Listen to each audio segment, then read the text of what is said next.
Hello and welcome back to another episode. Consider giving us a like and please subscribe to the channel. Let's get started. Chapter 1. A Letter from the Grave. It was a dreary evening in early November when I, Dr. John Watson, found myself once more in the sitting room of 221 Baker Street, watching the erratic plumes of my friends. Pipe smoke coiled toward the ceiling. Sherlock Holmes lounged in his chair, his long fingers steepled beneath his chin, his eyes half closed in thought. Outside, the gas lamps flickered feebly against the London fog, casting ghostly shadows against the windows. The steady drumming of rain against the panes only served to enhance the sombre mood that had settled over the room. I was about to break the silence when Mrs. Hudson appeared at the door, bearing a silver tray. Upon it lay a single envelope, pale, weathered, and sealed with a crest I did not recognize. "A messenger just delivered this, Mr. Holmes," she said hesitantly. Said it was urgent, though the poor lad looked as if he'd seen a ghost. Holmes extended his hand lazily, plucked the envelope from the tray, and turned it over in his slender fingers. His sharp eyes, which moments ago had seemed lost in a world of thought, suddenly gleamed with interest. "The paper is old, Watson. See how it has yellowed at the edges, and the wax seal." He paused, scrutinizing the insignia, curious. "This belongs to Lord Reginald Ashcombe, a man who has been dead these past 5 years." I sat forward, intrigued. Dead? Then who could have sent it? Holmes broke the seal with a flick of his thumb, unfolded the letter. The moment his eyes scanned the first line, his expression hardened into something I could only describe as uncharacteristic unease. "Mr. Sherlock Holmes, if you are reading this, then my worst fears have been realized. I write to you from beyond the grave, compelled by a secret I could share with no living soul. I was murdered, Holmes, but not in the manner the world believes. My death was no accident, nor the work of mere misfortune. It was planned, executed with precision, and buried under layers of deception so perfect that even you may struggle to uncover the truth. My killer is a man of singular intellect, one who has anticipated every possibility, even the chance of your involvement. But I know you, Holmes. I know that if anyone in this world can unravel the deception, it is you. And so, I leave you this final challenge. Find my murderer. Prove that I was right to place my faith in your genius. Fail and he will have outwitted you. Lord Reginald Ashcombe." A heavy silence filled the room as Holmes lowered the letter. The fire crackled softly in the hearth, yet I felt an inexplicable chill creep into my bones. "Holmes," I said at last, my voice barely above a whisper, "do you believe it?" For a long moment he did not answer. Then, with an almost imperceptible movement, he folded the letter and slipped it into the inner pocket of his dressing gown. "A man claims to have been murdered from beyond the grave, Watson. Either it is the work of a madman, or the most brilliantly orchestrated crime I have ever encountered." His grey eyes darkened with an expression I could not quite name, "and I intend to find out which." Please don't forget to subscribe, and let us know where you're listening from in the comments below. Chapter 2. The Man Who Died Twice. The rain had eased by the time Holmes and I stepped into a waiting hansom cab bound for the Ashcombe estate in Kensington. The journey was silent save for the rhythmic clatter of hooves against the wet cobblestones. Holmes sat opposite me, his gaze fixed on the murky streets beyond the window, his fingers steepled in contemplation. "You knew Lord Ashcombe personally?" I ventured, breaking the silence. "Not personally," Holmes replied without shifting his gaze, "but I knew of him, a man of wealth and influence, though not without his secrets. A former diplomat, deeply enmeshed in affairs of the Empire. His death was ruled an accident, a tragic fall from the balcony of his study. A broken neck, nothing more. And yet, This letter suggests otherwise. Indeed, Holmes murmured. And the fact that it reached me 5 years after his death suggests an intelligence at play that warrants my full attention. I shuddered at the thought. A man long buried, yet still crying out for justice if there was any. Truth to this claim. Then we were about to unearth a mystery like no other. The cab rolled to a stop outside a towering manor house, its Gothic architecture looming against the fog. The Ashcombe estate had been left uninhabited since the Lord's passing, and it showed. Ivy curled along the wrought iron gates, and the once pristine facade was now streaked with rain and time. As we approached, Holmes produced a set of lockpicks from his coat. The house has been abandoned. We are unlikely to find a hospitable welcome. With practiced ease, he manipulated the lock, and within moments, the gate swung open with a slow, rusted creak. The interior of the house was deathly silent. Dust motes danced in the weak glow of our lantern as we entered the grand foyer. The scent of old parchment and decayed wood lingered in the air. Holmes moved swiftly, his keen eyes scanning every surface. "Watson, you recall that Lord Ashcombe died from a fall?" "Yes." I nodded. "From his study balcony. Then let us begin there." We ascended the grand staircase, our footfalls muffled by the thick layer of dust. At last, we reached the study, a vast chamber lined with bookcases, the fireplace cold and ashen. The balcony doors stood open, revealing the drop where Ashcombe had allegedly fallen. Holmes knelt near the doors, examining the latch. "Curious," he muttered. "Watson, come here." I crouched beside him as he gestured toward a faint indentation on the wooden floor. "Do you see?" I squinted. "A scratch." Holmes nodded. "More than that, a mark left by force. A heavy object was dragged here. And look here." He pointed to the balcony railing. "Do you notice anything peculiar?" I examined it carefully. "It appears undamaged." "Precisely," Holmes said, his tone edged with satisfaction. "If Lord Ashcombe had fallen over this railing, one would expect some sign of struggle, a loosened bolt, a splintered surface. But there is none." A slow dread crept through me. "Then you believe he did not fall?" Holmes stood, brushing the dust from his knees. "I do not believe, Watson. I know."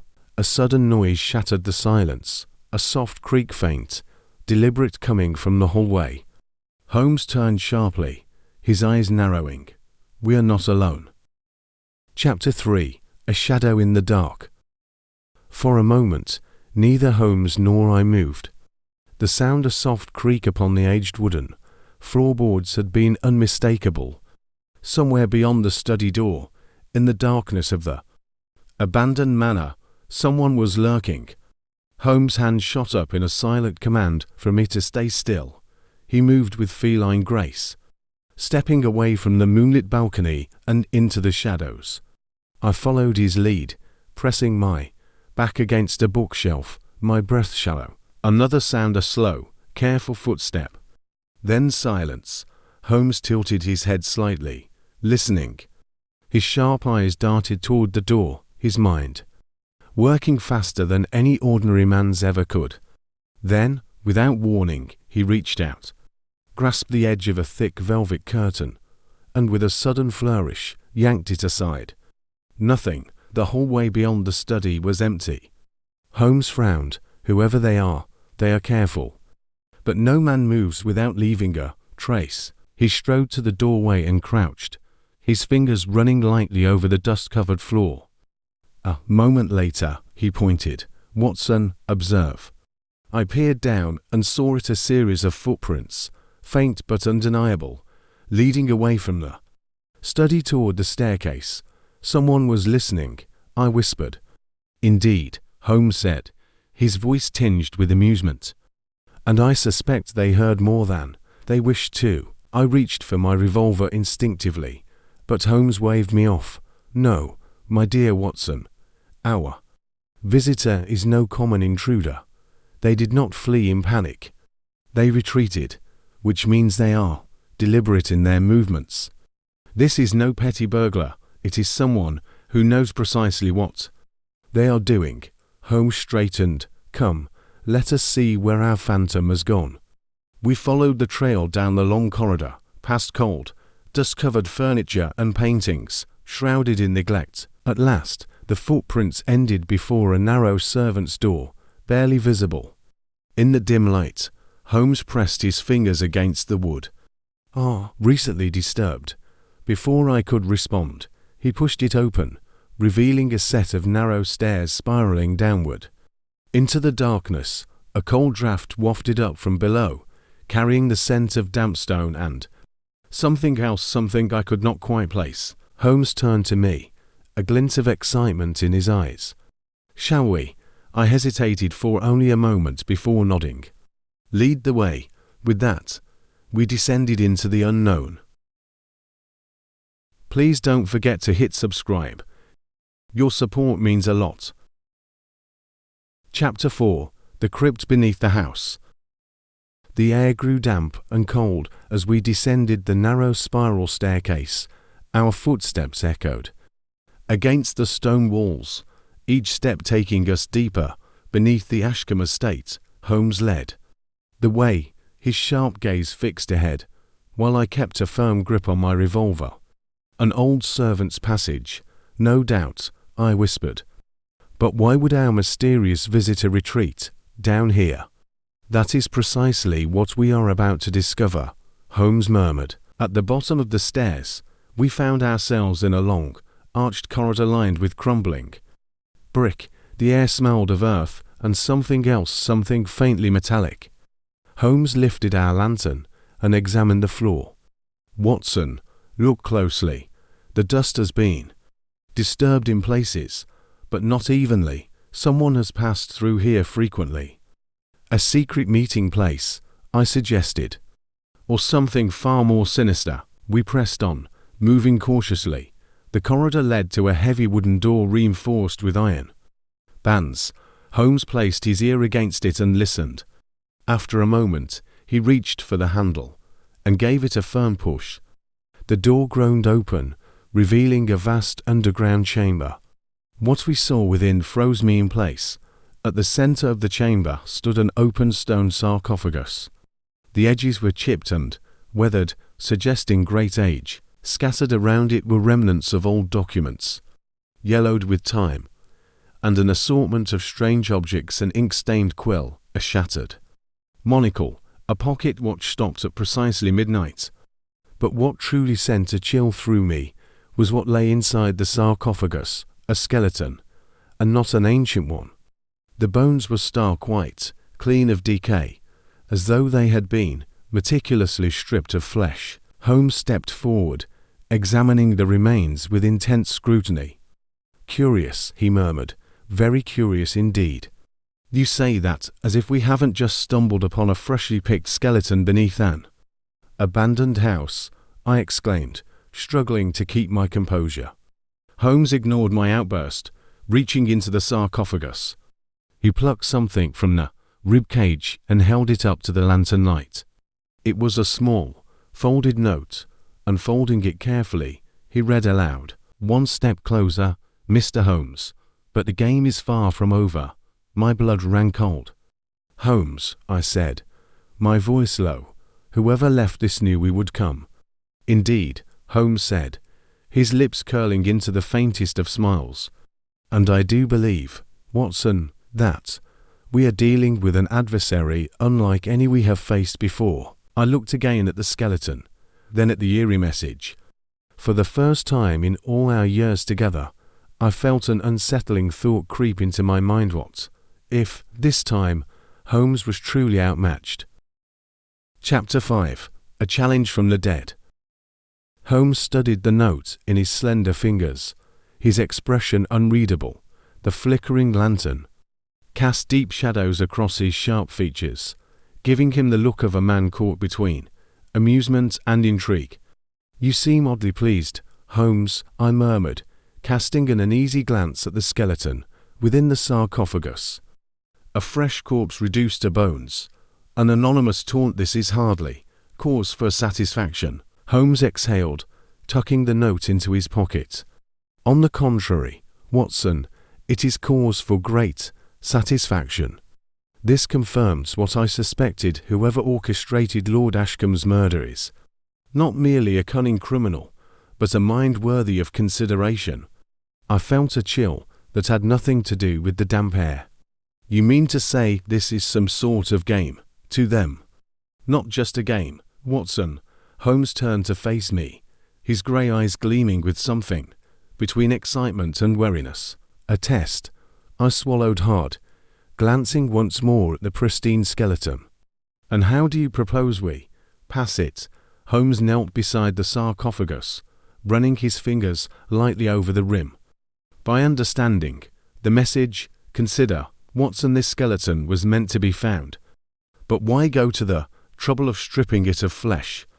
Why place it here, where only the most determined investigator would stumble upon it?" I hesitated, thinking to instill fear, a crude objective, and one that would serve little purpose against me. Holmes mused. "No, this is something else entirely. The manner of the body's presentation suggests an obsession with theatrics. This killer does not merely want to evade capture. He wants to prove his superiority." "Then we are dealing with a madman," I muttered. Holmes' expression darkened slightly. "Madness, my dear Watson, is often a matter of perspective, but I will concede one thing: this man believes himself cleverer than me, and that makes him exceedingly dangerous." At that moment, a new sound reached us, a faint, deliberate tapping.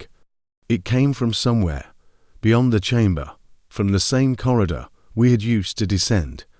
We were no longer alone. Holmes extinguished the lantern in one swift motion, plunging us into darkness. "Not a word," he whispered. I gripped my revolver tightly, straining to hear. The tapping grew louder, echoing down the stone walls. Then it stopped. Silence. A heartbeat later, a voice drifted through the corridor, confident and chillingly amused. "Still chasing ghosts, Mr. Holmes?" I tensed, but Holmes remained motionless beside me. The voice continued, smooth as silk. "Turn back now. Some mysteries are best left unsolved." A low chuckle echoed through the chamber. Then, just as suddenly as it had come, the presence was gone. Holmes exhaled slowly, reigniting the lantern. The glow illuminated his face, his features unreadable. "Well," he murmured, "that was rather impolite." "Holmes," I said urgently, "they knew we were coming. They were waiting for us." Holmes nodded, deep in thought, "which means, Watson, that the real game has only just begun." Chapter 6. The Vanishing Phantom. Holmes straightened, his sharp gaze fixed on the dark corridor where the voice had just spoken. There was no sign of movement, no footsteps retreating into the distance, only silence. It was as if the speaker had vanished into thin air. I swallowed hard. "Holmes, who was that?" "A question of great significance, my dear Watson," Holmes murmured. "Who indeed?" He stepped toward the corridor, raising the lantern once more. The flickering light cast eerie shadows along the damp brick walls. I followed, revolver still in hand, every nerve in my body alert. As we reached the spot where the voice had spoken, Holmes paused. He examined the ground carefully, kneeling to brush his fingers lightly over the dust. His brow furrowed. "Curious," he muttered. I peered over his shoulder. "What do you see? Or rather, what do I not see?" He stood, dusting off his hands. "There are no footprints here." "Watson," a chill crept down my spine. "But that's impossible. Someone was standing here speaking to us." "Quite," Holmes said. "And yet, the dust remains undisturbed. No heavy boot marks, no subtle indentations, nothing at all. It is as if our mysterious adversary were a mere phantom." I gripped my revolver tighter, my instincts screaming that something was terribly wrong. "You don't mean to suggest—" "No, Watson," Holmes cut in, a rare hint of amusement in his voice. We are not dealing with spirits, but we are dealing with someone who understands the art of deception exceptionally well. How could he have spoken to us without standing here? Holmes turned his gaze toward the vaulted ceiling. Acoustics, Watson, this chamber and its corridors are designed in such a way that sound carries unpredictably. Our adversary could have been speaking from an entirely different location, his voice reaching us as though he were mere steps away. I exhaled in relief. Then he wasn't as close as we thought. Do not be so quick to find comfort in that notion, Holmes said quietly. It means he has been studying this place for far longer than we have. He knew exactly how to manipulate the echoes to create the illusion of proximity. That requires time, knowledge, and, most importantly, preparation. I finished grimly. Holmes nodded, which suggests that this encounter was not mere happenstance. He knew we would come, Watson. He wanted us to hear him. The implications unsettled me more than I cared to admit. Then he's watching us even now. Holmes gave me a rare, approving glance. Precisely, and we must determine why. He turned sharply on his heel. Come, Watson. This game is now a battle of minds, and I do not intend to lose. We left the underground chamber with haste, retracing our steps up the winding staircase. As we reached the study once more, I couldn't shake the feeling that unseen eyes were still upon us. Lurking somewhere in the dark, whoever this adversary was, they had planned each step meticulously. They had left a skeleton, as a message. They had spoken to us from the shadows. And worst of all, they had anticipated Sherlock Holmes himself. For the first time in all our years together, I wondered, was this truly a case Holmes could win? Chapter 7. The Man in the Fog. We stepped out into the bitter London night, the air thick with fog rolling in from the Thames. Holmes pulled his coat tighter around himself, his sharp eyes scanning the desolate street. Before us, whoever our adversary is, Watson, he murmured, they are not merely clever. They are precise, every action, every clue, every word, it is all calculated. And that is what concerns me most. I shivered, not from the cold, but from the memory of that eerie voice in the underground crypt. You believe they are leading us somewhere, Holmes nodded, step by step. They wish to measure my intellect against their own, to see how I respond, where I misstep. It is an elaborate game of chess, Watson. And what if they are better at the game than we expect? I asked. Holmes halted abruptly and turned to me, with a rare flicker of uncertainty in his expression. Then we must ensure they do not reach checkmate before us. The sound of approaching footsteps made me turn sharply, my hand instinctively going to my revolver. A lone figure emerged from the swirling fog, moving toward us at a measured pace. Holmes observed him keenly. Do not draw your weapon yet, Watson. Let us see if our visitor is friend or foe. As the figure drew closer, the gaslight revealed a man of medium height, dressed in a long overcoat and a bowler hat. His face, partially obscured by the mist, bore a calm yet cautious expression. Mr. Sherlock Holmes. His voice was steady, but carried an undertone of urgency. Holmes regarded him with mild curiosity. That depends on who is asking. The man hesitated, glancing over his shoulder as if fearing he had been followed. I have information about the body in the crypt. At once, Holmes' entire demeanour sharpened. And who, pray, might you be? The man hesitated again before speaking. Nathaniel Bryce. I was Lord Ashcombe's solicitor, and if you value your life, Mr. Holmes, you must listen to me carefully. Holmes exchanged a glance with me, his eyes gleaming with intrigue. Very well, Mr. Bryce, you have my attention. The solicitor leaned in, lowering his voice. That skeleton you found, it does not belong to a stranger. It belongs to Lord Ashcombe himself. I inhaled sharply. That's impossible. Lord Ashcombe was found murdered in his home, his body examined and buried. Bryce shook his head. No, that was not Lord Ashcombe. That was someone else, sir. Deception so perfect that not even Scotland Yard questioned it.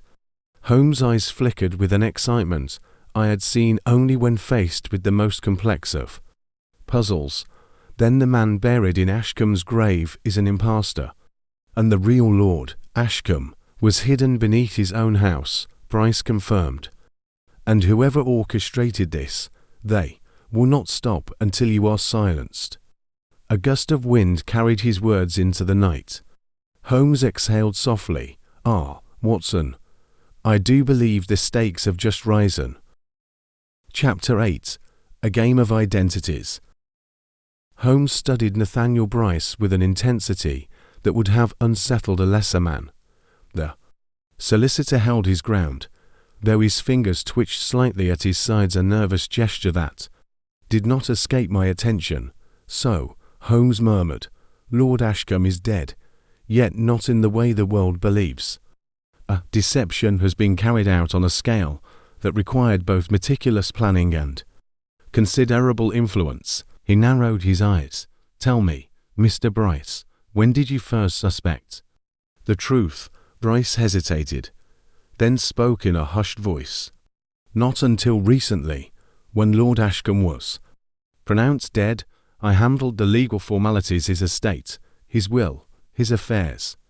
But there were anomalies, documents signed in his name before his supposed murder, transactions that should not have existed. Holmes clasped his hands behind his back. And yet you remained silent. Bryce swallowed. I feared for my life. Mr. Holmes, I was being watched. The moment I started asking questions, I received a warning. Holmes tilted his head slightly. A warning. Bryce nodded. An envelope delivered to my office. No sender. Inside was a single playing card, the King of Spades, with a red X slashed across it.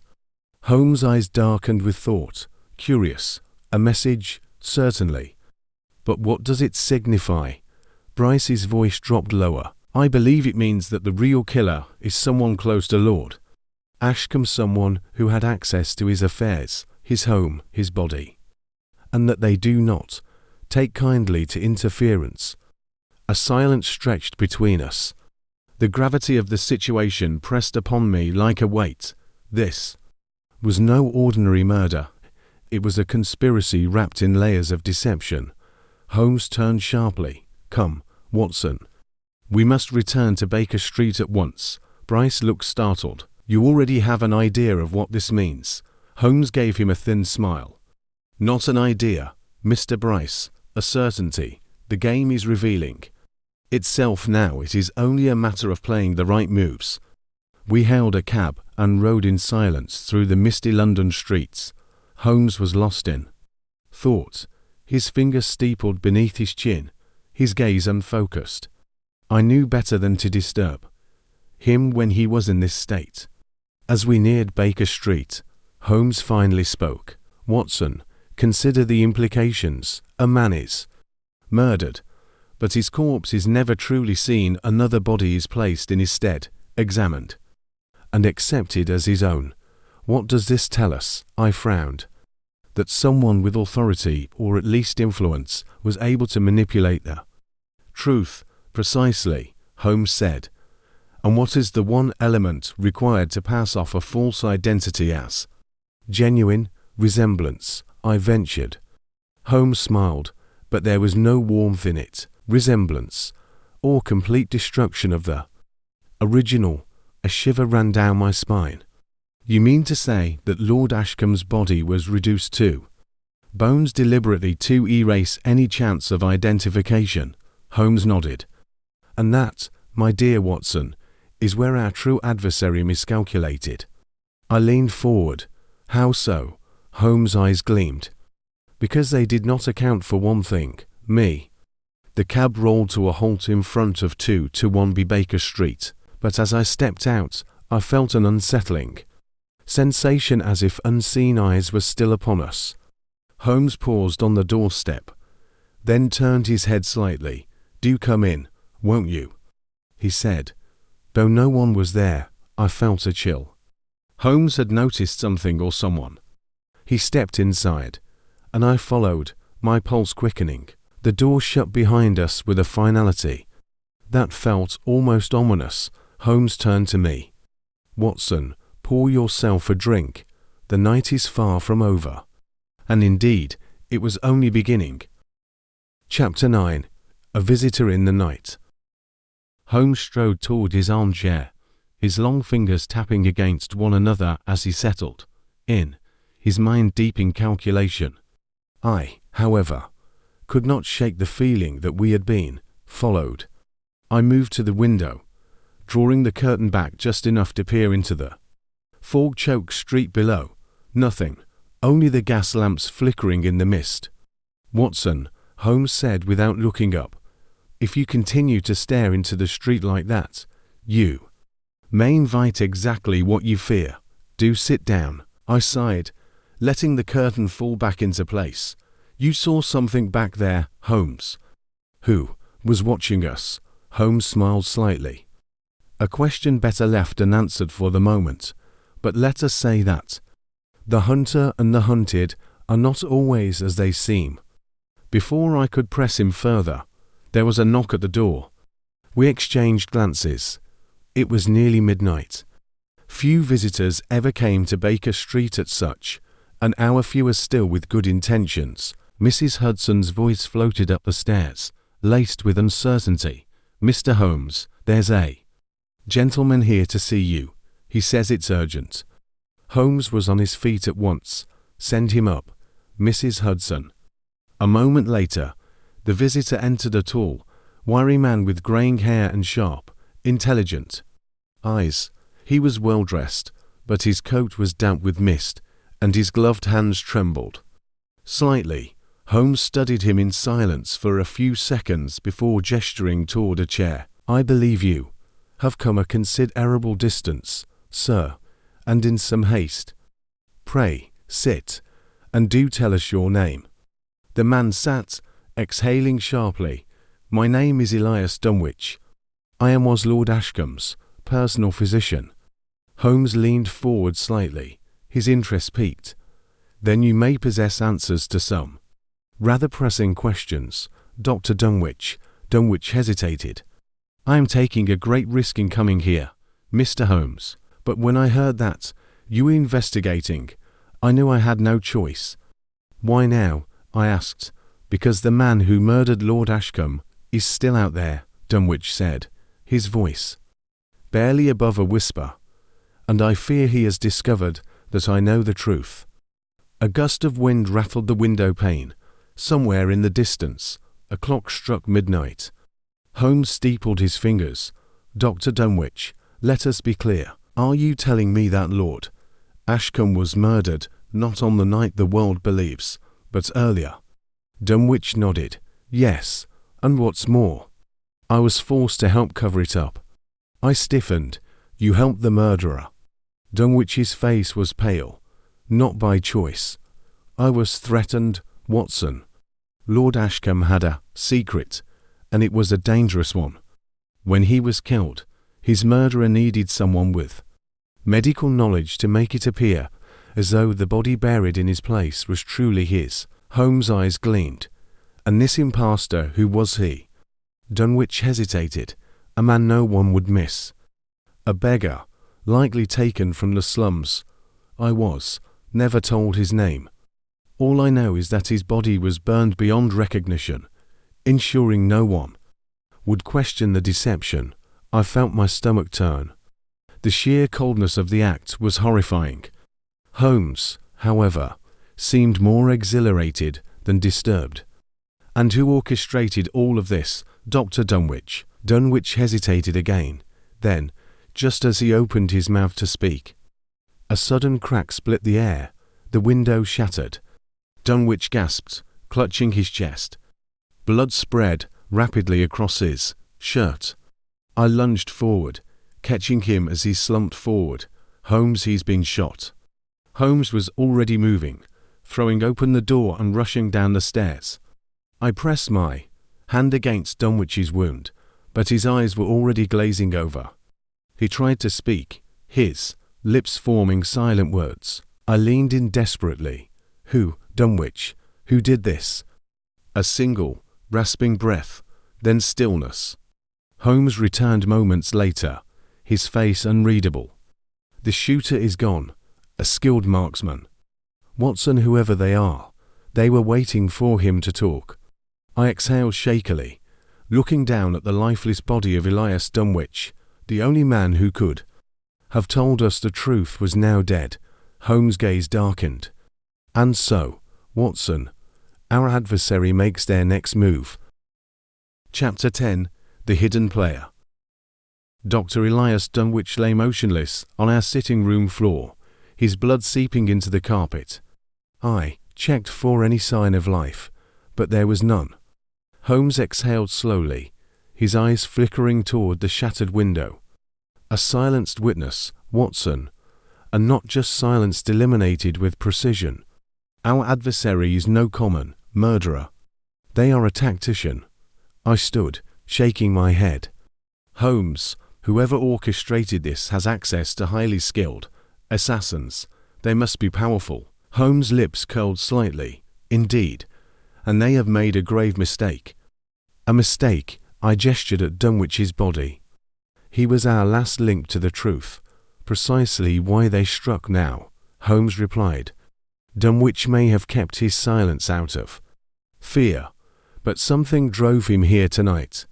Our killer knew it, but consider, Watson, why would they risk exposing themselves so brazenly? I frowned, to stop him from talking. Yes, but in doing so, they have revealed something crucial. Holmes turned to the bookshelf. Pulling out a map of London, they knew Dunwich was here, which means they are watching us. A cold realization settled in. You mean we're being followed? Unquestionably. Holmes tapped a finger against his chin. But let us consider something else. We now know two things. First, that Lord Ashcombe's death was staged, and second, that his real murder was covered up by someone with enough power to manipulate both medical records and public perception. I nodded. That means high society, does it not? Holmes smiled. Very good, Watson. We are dealing with someone embedded in the aristocracy, someone who stood to gain from Ashcombe's disappearance. My mind raced. His inheritance. Holmes' smile widened. An astute deduction, my dear fellow. And who, pray, inherited Ashcombe's fortune? The Ashcombe family's wealth passed to his nephew, I said. Lord Reginald Ashcombe. Holmes' eyes gleamed. Then it is high time we paid Lord Reginald a visit. A meeting with the heir. The Ashcombe estate loomed before us, an imposing structure of stone and ivy. Its turrets piercing the fog-shrouded sky. A butler, pale and thin, led us through the candlelit halls to the drawing room, where Lord Reginald awaited. He was a young man, barely past 30, with a sharp, calculating gaze. He rose from his chair with an elegant ease, though there was something wary in his movements. Mr. Holmes, Dr. Watson, to what do I owe this unexpected visit? Holmes took a seat across from him, his expression unreadable. I imagine you have heard the latest news, Lord Reginald. A rather unfortunate string of deaths connected to your late uncle. Reginald's jaw tightened. I don't see how that concerns me. Holmes smiled faintly. Oh, but it does. You see, I believe your uncle was murdered long before. The world believed him dead, and that someone very close to his affairs ensured the deception was never uncovered. Reginald's eyes flickered ever so slightly. It was the smallest of tells, but to Holmes it was enough. You knew, didn't you? Holmes continued. Perhaps you did not orchestrate it, but you were aware that the man in your uncle's grave was not truly him. Reginald exhaled slowly, fingers drumming against his chair's armrest. You're a dangerous man, Mr. Holmes. Holmes inclined his head. Flattering, but irrelevant. Tell me, Lord Reginald, was it worth it? A long silence. Then, Reginald leaned forward. I did not kill my uncle, he said, his voice barely above a whisper, but I know who did. Holmes and I remained perfectly still. Reginald's fingers curled into fists. You're looking in the wrong direction, Mr. Holmes. This wasn't about money. It was about power. Holmes' expression did not change, but I saw his knuckles tighten slightly. Then tell me, Lord Reginald, who wields such power that even you fear to speak their name. Reginald swallowed hard. Then, just as he opened his mouth, a gunshot rang out. The window behind him shattered. Reginald stiffened, his breath hitching. Slowly, he looked down at his chest. A crimson stain spread across his white shirt. He collapsed. I rushed to him, but it was too late. Holmes stood, his eyes dark with fury. This killer is always one step ahead. But not for long, Watson. The game is nearly over. Chapter 11. The Killer Unmasked. The echo of the gunshot still hung in the air. Reginald Ashcombe's body lay slumped in his chair, his final words lost forever. Holmes was already in motion, flinging the doors open and striding into the corridor. Watson, stay with the body. The shooter is near. I barely had time to nod before Holmes vanished down the dimly lit hall. My heart pounded as I pressed her fingers to Reginald's neck. No pulse. Whoever had silenced Dunwich had now eliminated the only other person who could have named the true killer. Minutes passed in tense silence. Then, footsteps light, careful. My grip tightened around my revolver as Holmes reappeared, his expression unreadable. Lost them, he muttered, but they made an error, Watson. And I intend to make them regret it. I stood. Holmes, this is beyond a simple murder case. Someone with immense influences, pulling the strings. We should. Holmes cut me off with a raised hand. Watson, consider the pattern. Every witness eliminated before they could speak. Each death executed with surgical precision. What does that tell you? I exhaled. That the killer is no ordinary criminal. They have knowledge, resources, and they're always one step ahead. Holmes nodded. But why? Not merely to conceal the murder of Lord Ashcombe, but to protect a secret that is far more dangerous. He paced for a moment, then snapped his fingers. Come, Watson. The answer lies not in who was murdered, but in why. A desperate gamble. The next morning, we returned to 1B Baker Street, where Holmes wasted no time rifling through his case notes. His eyes flicked between pages, his mind weaving together the final threads. Then, he froze. Of course, he murmured. It was never about the inheritance at all. I leaned in. What do you mean? Holmes turned the paper toward me. It was a copy of Lord Ashcombe's last correspondence documents seized from his personal study. Among them was a letter written to the Prime Minister himself. Ashcombe had uncovered a conspiracy, Holmes said, his voice low. Something damning, enough to get him killed. He was going to expose it, but our killer struck first. I swallowed. And that means that the true culprit is no mere assassin. Watson, Holmes' eyes burned with intensity. This is the work of someone within the government. A sudden knock at the door. We froze. Holmes signaled for silence, then moved swiftly toward the entrance. With careful precision, he opened the door. Inspector Lestrade stood there, his face grim. Behind him, 2 uniformed officers. Holmes, Lestrade said quietly, you're under arrest. I shot to my feet. What? This is madness. Lestrade exhaled. Orders from above. You're getting too close to something dangerous. Holmes, the higher-ups want you out of the way. Holmes merely smiled. Well, it appears I've ruffled the wrong feathers. 2 officers stepped forward, but Holmes raised a hand. Allow me, gentlemen, with deliberate calm. He extended his wrists, and the handcuffs snapped into place. Lestrade looked at me. Dr. Watson, I suggest you leave London. This case is bigger than you realize. I clenched my fists, but Holmes shot me a warning glance. Not a word. Watson, Do as he says. As they led him away, he cast me one final look, one filled not with fear, but with purpose, and then he was gone. Epilogue. The final move. A week passed. Holmes remained imprisoned. The papers declared his arrest a victory for the justice system.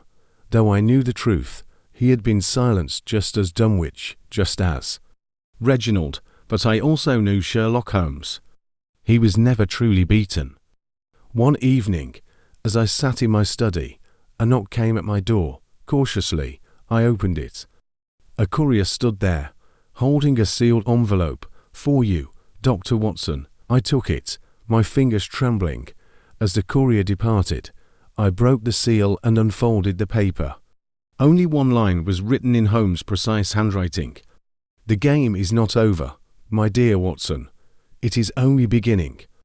And beneath it, the faint imprint of a chess piece, the king, tipped ever so slightly forward.